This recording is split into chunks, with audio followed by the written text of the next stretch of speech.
얼마 전이죠. 제가 부목회자로 사역을 하고 있을 때 경로대학을 담당했던 때가 있었습니다. 경로대학이다 보니 어르신들을 섬기는 자리이잖아요. 그래서 날씨가 좋으면 어르신들과 함께 소풍을 가는데 어느 날은 순천 정원 박람회로 어르신들 약 150여 분을 모시고 이제 소풍을 가게 됐습니다. 한두 분 모시고 다니는 것도 결코 쉬운 일이 아닌데 100여 분이 넘는 어르신들을 모시고 경로대학을 소풍을 간다고 하니 담당하는 저로서는 긴장이 되지 않을 수가 없었습니다. 혹시라도 길을 잃으시거나 혹시라도 그 뜨거운 땡볕에서 소풍 왔다 쉬고 돌아다니시다가 다치시거나 혹시라도 무슨 일이 생길까봐 걱정이 이제 앞서서 조편성을 하고 선생님들을 섭외하고 또 꼼꼼하게 체크해서 한 분 한 분 잘 모시고 갔다 올 수 있도록 그렇게 이제 신경을 많이 썼습니다. 그런데 소풍 당일날 되어서 생각보다 어르신들이 너무나 질서를 잘 지켜주시고 선생님들 말씀을 너무나 잘 따라주시는 거예요. 식사 시간이 되면 다 알아서 식사도 하시고 또 화장실 다녀오라 하시면 알아서 줄 서서 화장실도 잘 다녀오시고 또 어디 갔다 오시라 하면 또 걸어서 잘 다녀오시고 또 반을 짰으니까 조별로 움직여야 되잖아요. 그 조 흐트러지지 않고 자기랑 친하다 해가지고 막 따라다니는 게 아니라 딱 그 조 안에서만 또 잘 다니시고 하는 것을 보면서 내가 너무 괜한 걱정을 했구나 하는 생각이 들었습니다. 순천 정원박람회 이제 마지막 코스로 순천 정원박람회 내를 순회하는 기차를 탔거든요. 근데 그 기차를 타다가 제가 왜 이 어르신들이 이렇게 질서를 잘 지켰는지 그때 깨달았어요. 기차를 타고 가고 있는데 제 뒤에 계시던 한 어르신이 옆에 있는 어르신에게 이렇게 말씀하시는 거예요. 여서 말 안 들으면 벌써 웃음이 나서 여서 말 안 들으면 놓고 가보니까 선생님 말씀 무조건 잘 들어야 했어. 여기서 말 안 들었다가는 우리를 놓고 갈 수도 있겠구나. 낯선 환경, 낯선 상황에서 선생님 말씀을 잘 들어야 우리가 살 길이다. 어르신들이 상당히 긴장을 하셔가지고 선생님 말씀에 너무나 잘 따라주신 거예요. 혹시라도 놓고 가거나 혹시라도 길을 잃으실까봐 긴장을 하신 거죠. 어떻습니까? 집에서 말괄량이었던 우리 아이들도 낯설고 어색한 곳에 가면 생각보다 상당히 부모님의 말씀을 잘 듣고 따라합니다. 그런데 환경에 익숙해지다 보면 금방 또 본색이 드러나죠. 통제가 불가능해집니다. 인간이 왜 하나님 말씀에 불순종할까? 그 이유를 생각해 보면 세상에 적응했기 때문이에요. 세상에 나그네와 같이 알몸으로 태어났을 땐 부모님의 말씀에 순종하고 하나님 말씀에 순종하며 살지만 세상에서 하나하나 익숙해지고 하나하나 얻어서 살다 보면 세상에 적응을 하고 이제 자기 멋대로 살게 되는 거죠. 나그네이지만 주인인 것처럼 행동하고 맙니다. 이스라엘은 노예 생활을 했고요. 그리고 광야 생활을 거쳐서 가나안에 왔습니다. 가나안에 처음 막 왔을 때는 모든 게 다 낯설어요. 환경도 낯설죠. 사람도 낯설죠. 모든 게 다 긴장 상태예요. 우리가 살 길은 순종뿐이다 라는 사실을 굳이 말하지 않아도 그들은 잘 알 수 있었습니다. 그런데 하나씩 하나씩 환경에 적응하고 사람에 적응하고 문화에 적응해 가자 이제 순종이 아닌 불순종의 열매를 맺기 시작합니다. 오늘 본문의 1절입니다. 우리 세번역 성경인데요. 함께 읽어보실까요? 주님의 천사가 길갈에서 복임으로 올라와서 이렇게 말하였다. 나는 너희를 이집트에서 이끌어내었고 또 너희 조상에게 맹세한 이 땅으로 너희를 들어오게 하였다. 하나님의 사자가 하나님의 말씀을 대언하는 사자가 길갈에서 복임으로 오셨다라고 말씀합니다.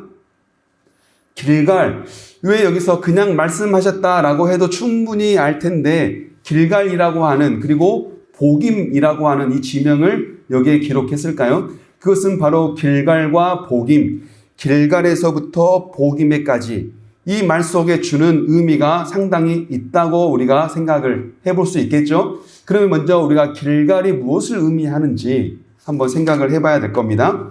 길갈에 대해서 알려면 여호수아를 찾아봐야 되는데요. 여호수아 4장 19절부터 20절이에요. 함께 읽어보실까요? 백성이 첫째 달 열흘에 요단강을 건너 여리고 동쪽 변두리 길갈에 진을 쳤다. 여호수아는 요단강에서 가져온 돌 12개를 길갈에 세우고. 아멘. 이스라엘 백성들이 요단강을 건넜습니다. 그리고 요단강을 건너자 길갈이라고 하는 곳에 제일 먼저 진을 쳐요. 그리고 여기에다가 12개의 돌을 기념하여 세웠대요. 그러면 이 12개의 돌을 기념하여 세운 이유가 뭘까요? 그 뒤에 나오는 이유가 있습니다. 22절부터 24절 우리 함께 읽어보실까요? 천천히 읽어봐요. 당신들 자손이 훗날 그 아버지들에게 이 돌들의 뜻이 무엇인지를 묻거든 당신들은 자손에게 이렇게 알려주십시오. 이스라엘 백성이 이 요단강을 마른 땅으로 건넜다.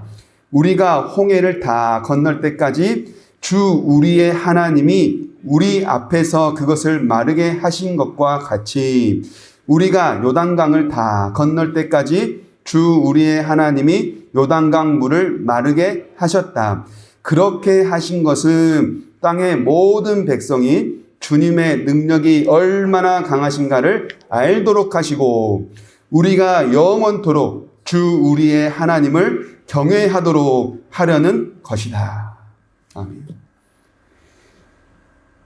이스라엘 백성들이 가나안에 입성하기 위하여 요단강을 건널 때 요단강을 마르게 하신 하나님, 홍해를 마른 땅으로 건너게 하신 하나님이 요단강도 마르게 하셔서 우리가 그 하나님의 은혜로 이 요단강을 건넜다. 이것을 기념하여 12개의 돌을 세운 거예요. 그러니 강을 마르게 하신 하나님의 능력, 약속을 지키시고 우리를 여기까지 인도하신 하나님의 신실하심과 사랑, 그 하나님의 위엄 앞에 앞으로 하나님만 순종하며 살겠노라고 결단했던 곳이 바로 어디예요? 길갈이에요.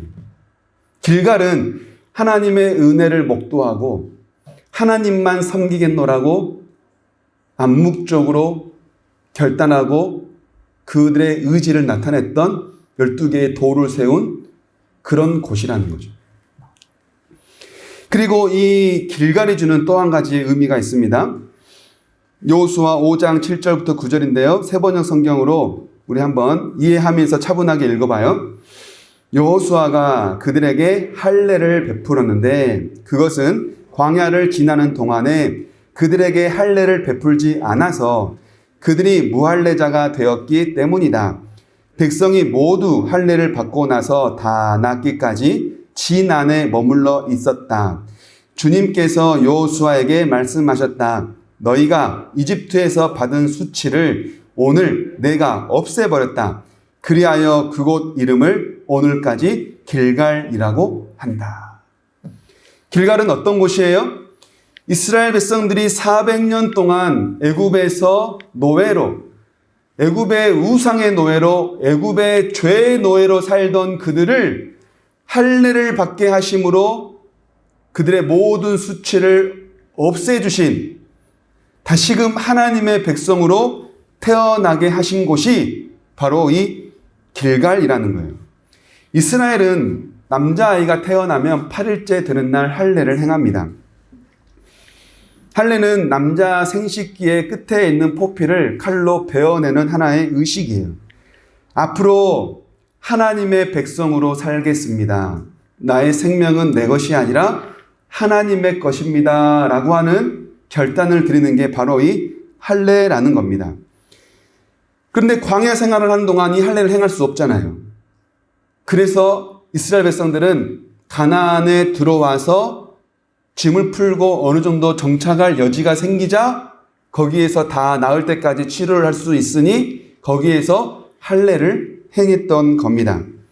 그리고 할례 후에 하나님께서 이제는 너희가 나와 맺어진 언약의 백성이니 나와 맺은 언약의 백성으로서 애굽에서 당한 모든 수치, 종의 노예, 죄의 노예, 우상의 노예, 그 모든 노예가 겪었던 수치를 내가 다 없애버리겠다. 그래서 이스라엘이 애굽에서 당한 수치를 하나님이 굴러내셨다라고 해서 길갈이라는 이름으로 세워진 거예요.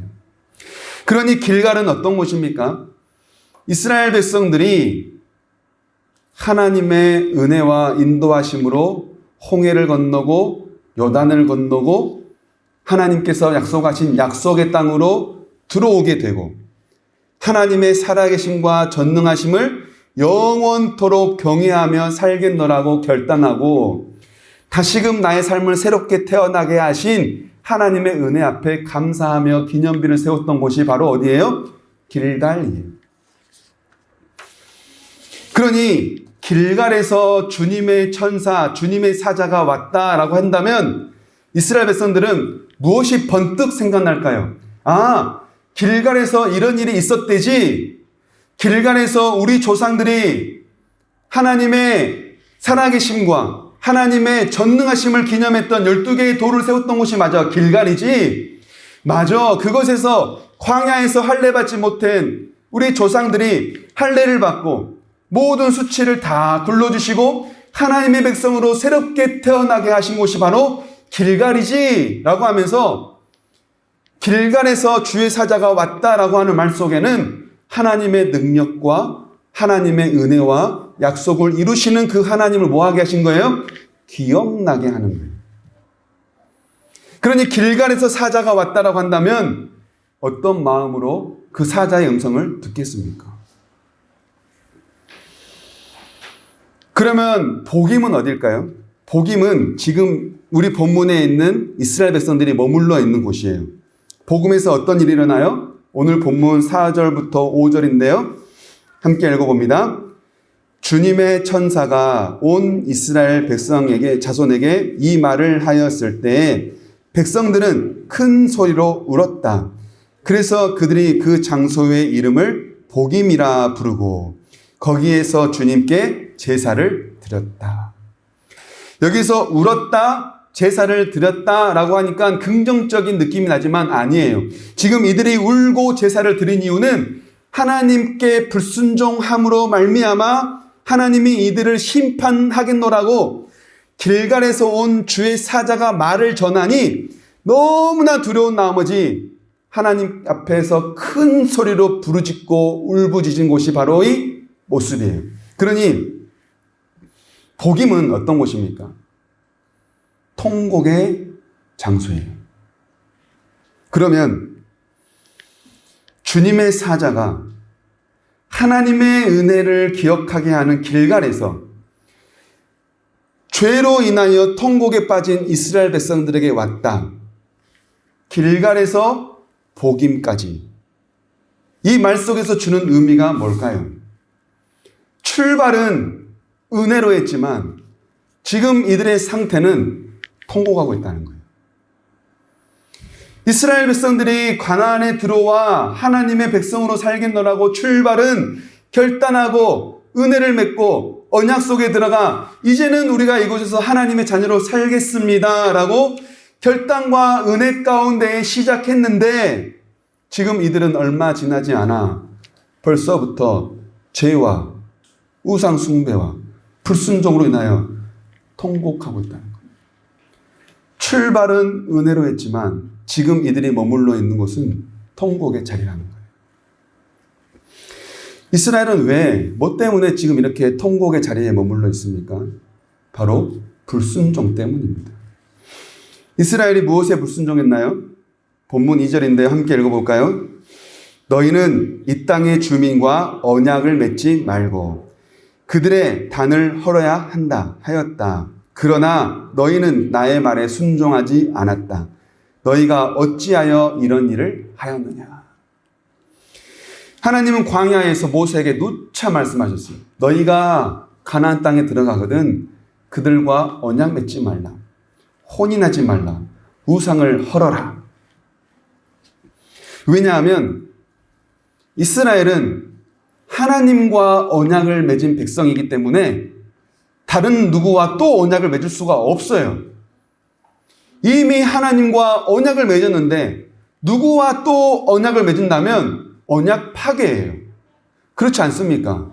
언약은, 이미 맺은 언약은 다른 누구와 또 맺을 수가 없어요. 하나님과 이미 언약을 맺은 사이이니 그들과 언약을 맺지 말라는 거예요. 또 하나, 그들과 언약을 맺어 살다 보면 그들의 문화에 동화되고 그들의 삶에 동화되어 신앙이 흔들릴 수 있기 때문에 언약을 맺지 말라는 거예요. 하나님께서는 인간의 연약함의 이런 부분들을 다 알고 계셨기 때문에 언약 맺지 말라. 우상을 헐어라. 분명 말씀하시고 그들에게 명령하셨죠. 그런데 이스라엘은 그들과 언약을 맺고 그들이 섬기는 우상을 헐기는커녕 섬기는 우상 숭배 죄를 범하고 말아요. 요셉 지파가 베델이라고 하는 성읍을 차지할 때 정탐꾼을 보냅니다. 정탐꾼을 보냈는데 베델 성읍의 사람을 만나요. 그래서 한 가지를 묻죠. 여기 성읍의 문이 어디입니까? 문이 어딘지 알려주시면 우리가 당신의 목숨만은 살려주겠소. 문을 알려줘요? 그 문에 들어가서 베델 성읍을 치고 차지합니다. 그런데 그때 전에 언약을 맺었던 베델 성읍의 주민을 살려줘요. 언약을 맺지 말라 했는데 입구를 알려주면 살려주겠다라고 하는 약속을 맺고 그들을 살려줘요.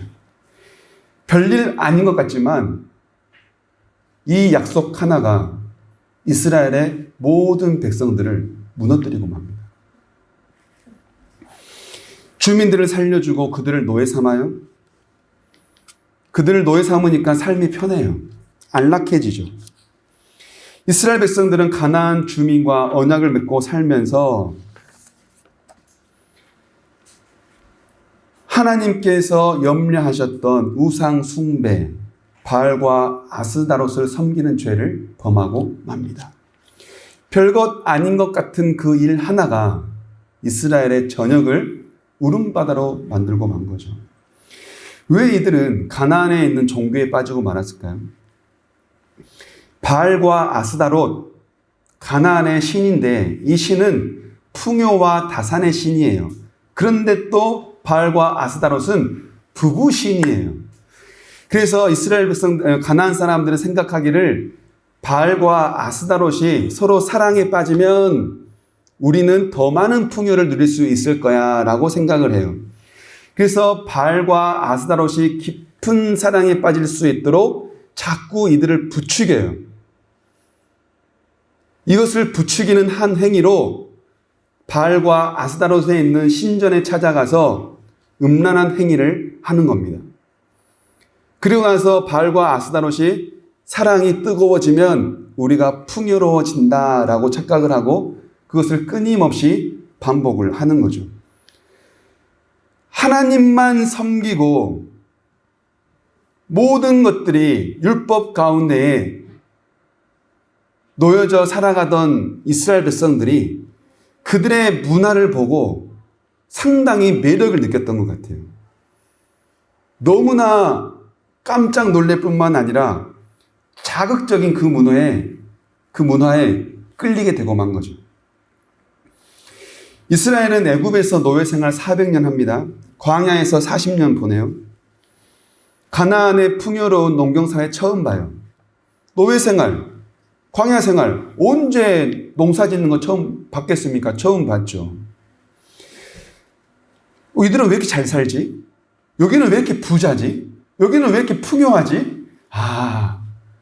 하나님 외에 신이 또 있나 보다. 이들이 풍요의 신이라고 하는 바알과 아스다롯을 섬긴다더라. 그들을 섬기니까 이들이 이렇게 풍요로운 거였구나. 그러면 우리도 섬길까? 하나님도 섬기고 바알도 섬기고 아스다롯도 섬기고 뭐 신 다 섬겨가지고 손해볼 거 뭐 있어? 해서 종교가 혼합 종교가 되고 말해요.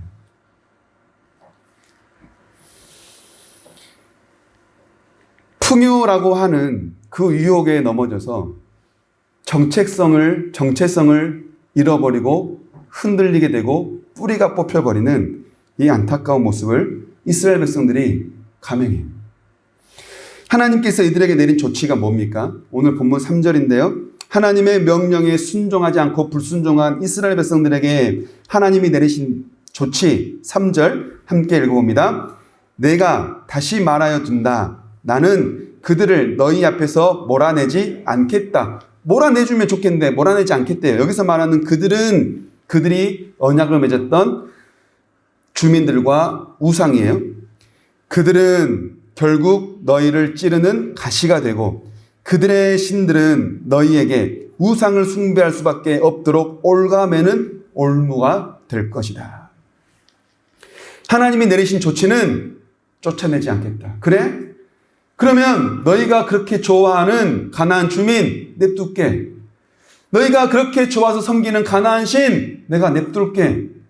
아마 그들은 너희의 가시가 되고 너희의 올무가 되어 너희를 괴롭힐 거야. 우상을 섬기는 것 왜 가시가 되고 올무가 됩니까? 가나안 사람들은 풍요를 위해 바알과 아스타로스를 섬겼습니다. 풍요를 위해 풍요를 달라고 끊임없이 그 신전을 찾아가서 그들을 부추기고 달래고 그 행위를 끊임없이 반복해야 했어요.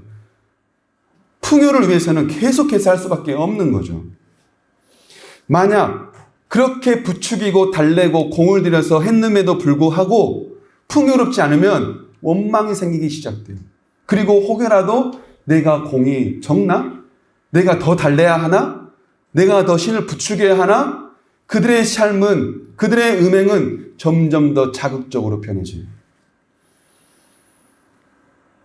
풍요를 위해 신을 섬기다 보니 풍요롭지 않으면 원망이 되고 절망이 되고 남들과 더 풍요롭기 위하여 더 자극적으로 삶이 더 음행해지고 끊임없이 자기의 풍요를 위해 신들을 섬기는 이들의 삶은 결국 풍요 때문에 가시가 되고 올무가 되고 마는 거예요.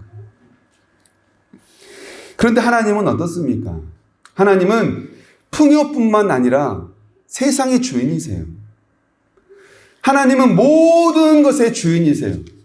그러니 하나님의 계획은 우리 처지와 형편에 상관없이 이루세요. 하나님의 계획은 변함없습니다. 하나님의 약속은 변함이 없어요. 이루세요. 하나님의 약속과 하나님의 계획은 끊임없이 하나님께서 하나하나 다 이루어 가세요. 우리가 눈물을 흘리고 주 앞에 간절한 마음으로 기도할 때 하나님께서 우리의 기도를 들으시는 이유는 우리가 울기 때문이라기보다는 하나님께서 우리를 불쌍히 여기시기 때문이에요. 하나님께서 우리를 선택하시고 하나님께서 우리를 구원해 주신 이유는 우리가 그럴만해서가 아니라 하나님의 은혜와 사랑이 우리가 알 수 없으리만큼 너무나 크기 때문에 그래요. 우리는 그 하나님의 계획의 한 일부분에서 쓰임받는 존재입니다. 내가 이랬다고 해서 하나님의 계획이 틀어지거나 내가 저랬다고 해서 하나님의 계획이 틀어지거나 내가 이랬다고 해서 하나님 풍요를 안 주시거나 내가 저랬다고 해서 하나님이 풍요를 걷어가시는 게 아니라는 거예요. 하나님의 계획은 영원히 진행됩니다. 우리는 그 하나님의 계획에 어느 한 시점에서 쓰임받는 거예요. 우리가 하나님을 우리를 위하여 선택하여 섬긴 게 아니라 하나님을 위하여 하나님이 우리를 선택해서 사용하신다는 거예요. 우상을 섬기는 자들은 나의 풍요를 위하여 신을 선택해 섬기지만 하나님을 섬기는 건 우리가 하나님을 선택하여 섬긴 게 아니라 하나님이 우리를 선택하여 하나님의 계획을 이루는 도구로 사용하신다고요. 그러니 우리는 하나님의 계획 가운데 쓰임받는 선택받은 자요 소중한 존재라는 겁니다. 우상을 섬기는 자들은 가시와 올무에 빠지지만 하나님을 섬기는 자들은 사랑과 은혜를 누리며 살아갑니다. 이스라엘 백성들은 지금 이들의 삶이 올무가 되고 점점점 더 도단한 가시에 찔리게 되고 끝없는 고통과 통의 눈물을 흘리는 이들의 삶을 보면서 하나님께서 이들에게 주신 메시지는 뭘까요? 너희들이 여기서 살 길은 순종뿐이라는 거예요. 한번 따라해 보실까요? 우리가 살 길은 순종뿐입니다. 아멘. 그러면 순종, 어떻게 하는 게 순종입니까? 우리 지난주에 함께 순종에 대해서 함께 나눴죠. 지난주에는 마가복음 8장 34절에 있는 누구든지 나를 따라오려거든 자기를 부인하고 자기 십자가를 지고 나를 따르라 라는 말씀을 가지고 순종에 대해 말씀했습니다. 자기를 부인하고 뭐예요?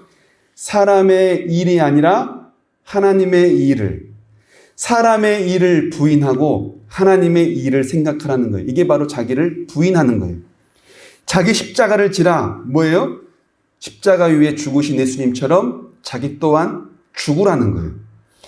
사람의 일을 버리고 하나님의 일을 생각하고 자기의 계획을 죽이고 자기를 죽이고 하나님 앞에 설 때 우리는 순종할 수 있다라고 지난주에 함께 말씀을 나누었습니다. 오늘 하나님께서 우리에게 주신 순종의 메시지는 사사기 2장 11절로 우리가 깨닫게 되는데요. 함께 읽어볼까요? 이스라엘 자손이 여호와의 목전에 악을 행하여 바알들을 섬기며. 누구의 목전에요? 여호와의 목전에. 여기서 말하는 여호와의 목전에라는 말은 우리말로 하면 여호와 보시기에, 하나님이 보시기에, 이스라엘 자손이 하나님이 보시기에 악을 행하며, 하나님이 보시기에 악을 행했대요. 이스라엘 백성들은요, 포로를 쫓아내지 않고 노예로 사는 것 얼마든지 가능한 일입니다. 여러분 잘한 거 아니에요? 포로들 죽이지 않고 쫓아내지 않고 노예로 삼으면 농사도 더 잘 되고 더 많은 일 할 수 있잖아요. 좋은 것 아닙니까? 하나님도 섬기고 농사도 잘 되게 하는 신도 섬기고 하나님 백성 잘 된다는데 잘 된 거 아니에요? 좋은 거 아니에요? 그들과 언약 맺고 평화 맺으면서 나도 좋고 너도 좋고 서로 그냥 그렇게 잘 지내면서 우상도 섬기고 너희도 우리와 잘 지내고 우리도 너희가 우상 섬기는 거 배우고 농사 짓는 것도 배우고 좋은 거 아닙니까? 아무리 그들이 생각하기에는 그게 합당해 보이고 똑똑해 보이고 좋아 보여도 하나님이 보시기에, 누가 보시기에요? 하나님이 보시기에, 하나님이 보시기에 악이면 악인 거예요. 하나님이 악이라면 악이다. 하나님이 죄라고 하면 죄다. 여러분, 인간이 최초에 타락한 게 뭡니까? 아담과 하와가 선악과를 먹은 거예요. 선악과 뭐예요? 우리 어린이 여러분, 선악과 뭐예요? 사과 아니에요? 선악과는 선악을 알게 하는 열매예요. 인간들이 선악을 알게 하는 열매를 먹은 이유가 뭐예요?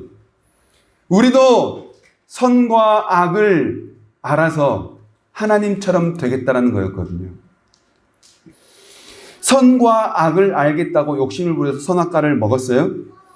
선악을 알겠다는 것은 내가 선과 악의 기준이 되겠다는 거예요. 무엇이 선이고 무엇이 악인지 내가 그 기준을 정하겠다는 거예요. 내가 선과 악을 판단하겠다는 거예요. 여러분, 어떻게 인간이 선과 악을 판단합니까? 여러분, 어떻게 인간이 선과 악의 기준이 되죠? 인간 자체가 악한데요. 인간 자체가 이기적인데요. 어떻게 인간이 선과 악의 기준이 되고 판단을 할 수 있겠습니까? 심판자는 오직 하나님 한 분밖에 없어요. 하나님께 순종한다는 건 뭐예요? 하나님이 기준 된다는 거예요.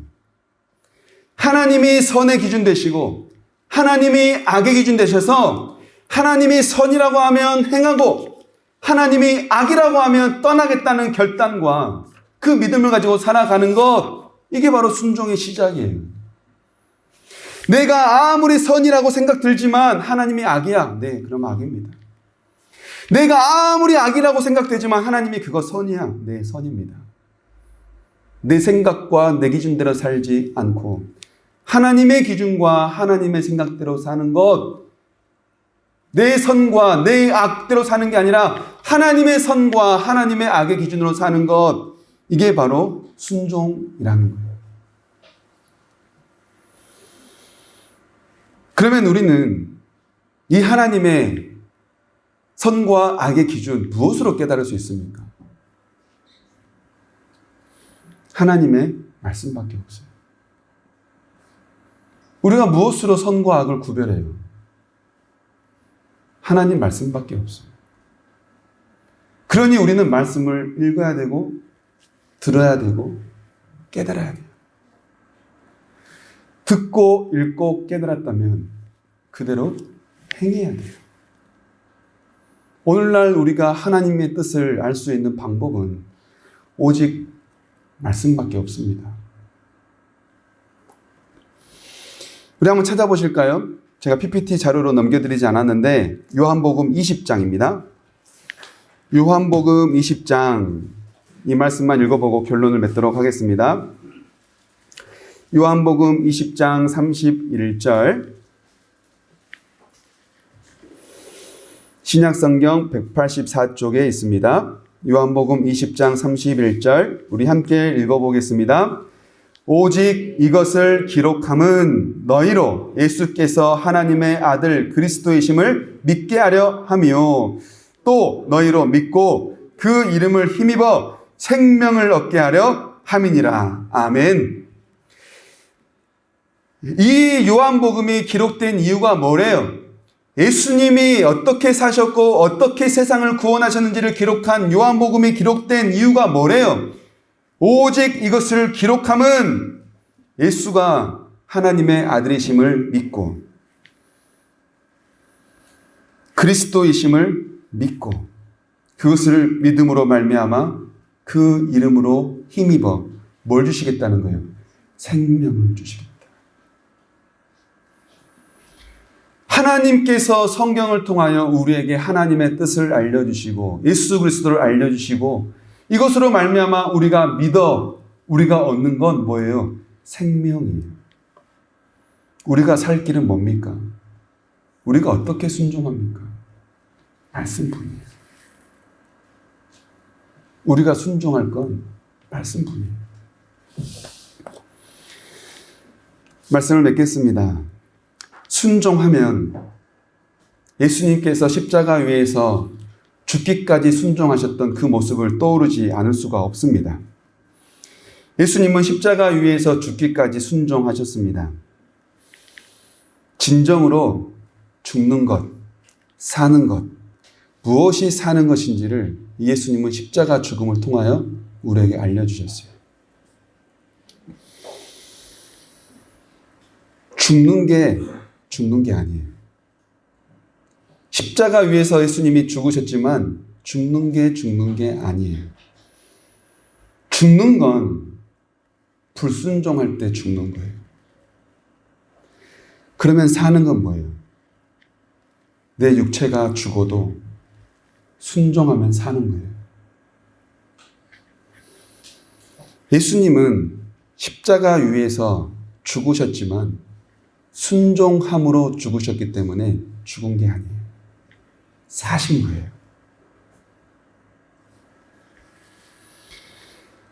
예수님께서 이 십자가의 죽으심으로 말미암아 진짜 사는 길이 뭔지 우리에게 알려주셨어요. 너희 살고 싶니? 정말 살고 싶니? 그러면 죽기까지 순종해. 십자가 위에서 죽는 것, 그게 순종이야. 그리고 그게 사는 거야. 여러분, 오늘날 우리가 살아가는 이 시대가 얼마나 폐역하고 얼마나 우리 삶을 유혹합니까? 이 시대에 살아가면서 우리가 그리스도인의 정체성을 가지고 살아남는 방법은 순종밖에 없어요. 말씀에 의하여 우리에게 알려주신 하나님의 뜻에 순종하는 것. 그게 우리가 살 길이에요. 내가 똑똑하다 해서 사는 거 아닙니다. 내가 죽어도 순종이라면 죽는 게 아니라 사는 거예요. 그러니 날마다 하나님 말씀 앞에 우리의 무릎을 꿇고 머리를 숙이고 마음을 열고 말씀을 붙들고 말씀 앞에 순종하며 살아감으로 하나님이 주시는 생명, 사는 길을 얻어 살아갑시다. 아멘. 우리 주신 말씀 생각하시면서 함께 찬송하기 원합니다.